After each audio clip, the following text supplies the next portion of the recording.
بسم الله الرحمن الرحيم الحمد لله رب العالمين الصلاة والسلام على رسول الله وعلى آله وصحبه أجمعين أما بعد سائل يسأل فيقول من نوى أن يعتمر لنفسه ولوالدته فما كيفية الإحرام. Question is regarding someone who wants to make Umrah for themselves and for their mother. I'm going to make Umrah for myself and for my mother. How do I make the Ihram? What do I do or say to commence my Umrah, my Umrah, yani your mode of Umrah, you being in that state or mode of Ihram. How do I enter into the inviolable state? Niyat al-dukhuli fi nusuk. What do I say and what do I do? I'm going to make Umrah for me and my mother. Al-jawabu لا يجوز أن يشترك في الحج ولا في العمرة أكثر من واحد لأن هذا لم يرد ولذلك قال النبي صلى الله عليه وسلم لذلك الإنسان حج عن نفسك ثم حج عن شبرمة وقال للمرأة حجي عن أبيك ولم يقل أشركيها في حجتك هذه ولا أشرك أباك في حجتك. فعلى هذا إذا أراد أن يحرم عن أبيه قال اللهم تقبل عمرتي عن أبي أو حجتي عن أبي، أو إذا أراد أن يحرم عن والدته قال اللهم تقبل هذا النسك عن والدتي، ويكفيه ولو لم يسمها لأنها معلومة. أما إذا أحرم عن إنسان فإنه يسميه يقول اللهم تقبل عمرتي عن فلان، اللهم تقبل حجتي عن فلان ابن فلان. أما إذا كانت العمرة لنفسه فإنه لا حاجة إلى التسمية، والتسمية النسك مستحبة بأن تقول اللهم لبيك عمره، والنية بقوله اللهم أني أحرمت لك بعمرة فيسرها لي وتقبلها مني. استحبها بعضهم مع أنها مقيسة. وعلى كل حال الإحرام هو النية التي في القلب، فإذا عزم عليها دخل في النسك، ولكن لا يجعل النسك بين اثنين ولا يقول أحرمت بعمرة عني وعن أبي أو عن والدتي، بل لا بد أن يكون الذي يعتمر له أو يحج عنه واحدا فقط. Answer says, first and foremost, it is unlawful, it's incorrect, it's invalid for a person to have a double intention for Hajj and Umrah. It can't be done. You cannot make Ihram for you and your mother at the same time. You cannot make Ihram for you and your father or you and Fulan. That's first and foremost. Fatwa then states, the reason why this is unlawful is it is nothing that's mentioned that the Prophet did it or allowed it. Secondly, the Prophet ﷺ one day he heard a man saying, Labbaika, oh Allah, this is for a man named Shubruma. And it was asked, who is this Shubruma? He's so and so. And the Prophet ﷺ, he said here in this hadith, Hujja an nafsika, make Hajj for yourself first, if you haven't performed Hajj. Thumma hujja an shubruma, then make Hajj for this man. But you can't do it together. You can't be together.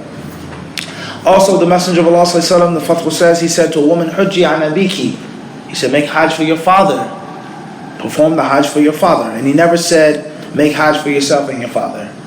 He never told her, you can do the ihram for you and your father. He never said that to her. So therefore, when a person wants to make Hajj on behalf of their mother, that's it, on behalf of their father, and that's it, he says, Allahumma taqabbal umrati an abi. Oh Allah, accept this Hajj for my father. Oh Allah, accept this Hajj for my mother. And there is no reason or no need for him to mention the name. The name does not have to be mentioned because it's well known. Why did look yani? Shaykh, why? He's one person. Your mother is only one person. So there's no need for you to name your mother or name your father when you say Allahumma labbaika umratan for my mother. Allahumma, right? You just say your mother or your father. As far as if you're making Hajj and Umrah for somebody else, then you mention their name. You mention their name.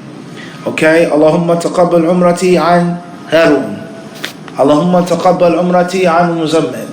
Allahumma taqabbal hajjati an Fulan. Whoever the person that you're making the Hajj and the Umrah for, and of course there are rules regarding that. Making Hajj and Umrah for somebody, that's a different discussion. As far as if the Umrah is for yourself, then you don't need to mention your name, your own name, or yourself. Nor do you have to mention what type of nusuk it is, what type of rite. This is well known. Hajj, Hajj and Umrah, it's not a must. Allahumma rabbika Umrah.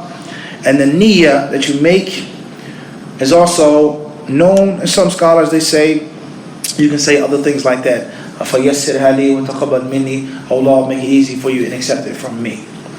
Last but not least, he says, وَعَلَى كُلِّ حَالٍ. At the end of the day, عَلَى كُلِّ حَالٍ, the niyyah is in one's heart. And if and when a person determines to perform the Hajj and the Umrah, he's entered into the Ihram. دَخَلَ فِي النُّسُك. Once he's psycho-spiritually turned it on, I'm ready to go, he's officially in the Hajji state, in the Hajji mode.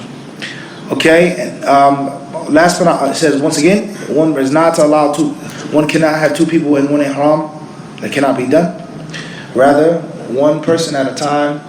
And of course, there are rulings with regards to making Hajj for somebody else, making Umrah for somebody else. So if and when it's okay for you to perform Hajj for someone else, this is how you start it. You make your ihram. Alright, this fatwa was given by Shaykh Jibrin, rahimahullah ta'ala, may Allah have mercy upon his soul. And of course, there are many things that we can see and notice here. First and foremost is على العالم أن يصحح المفاهيم الخاطئة قبل أن يجيب وقبل أن يفتي يصحح المفهوم الخاطئ. Is that misconceptions, misunderstandings, incorrect things have to be corrected and fixed. And it's the job of the one answering the question to point out to the questioner that your cup is full. And that's wrong. Before you can do this and that, you have to get rid of that. That's incorrect. And you can't just acknowledge someone to do or to think or feel something which is incorrect. So you see the cup being full, it's your job to do what? You got to tell them to pour it out. Then maybe I can put something in it. So that's the first point that we benefit from this fatwa. Secondly, double jeopardy, right? Daily double. Sometimes you can kill two birds, one stone, and other times what? You cannot. Right? Thirdly, we benefit from this fatwa prioritizing. Prioritizing yourself. قُوا أَنفُسَكُمْ وَأَهْلِيكُمْ نَارًا. You have to save yourself first, then your family, right? And as a wise man once said, you don't light yourself on fire to keep others warm. And many of us, we do that, unfortunately. We burn ourselves up to make heat for other people. So you have to save yourself. You haven't done your obligatory Hajj or your obligatory Umrah first. What can you do for your mother?